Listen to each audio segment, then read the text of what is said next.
Get Yeti to have some fun on Expedition Everest at Disney World's Animal Kingdom. Speaking of Yetis, yes, there is a giant animatronic Yeti on this ride, but no, it doesn't work anymore. Will it ever again? Probably not. Good thing it's a really fun coaster, right? We don't need that silly Yeti to move. We can use the power of imagination. Here's a fun fact.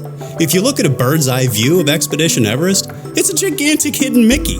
Look it up on Google Maps. The full name of this attraction is Expedition Everest, Legend of the Forbidden Mountain. And you might not have realized this, but the mountain you're climbing on this ride isn't Everest. It's actually the Forbidden Mountain. Mount Everest is part of the ride structure, but it's smaller and off to the side to create the illusion of distance. You seem like such a nice person, so if you're enjoying this video, will you please strike that like? Thank you so much.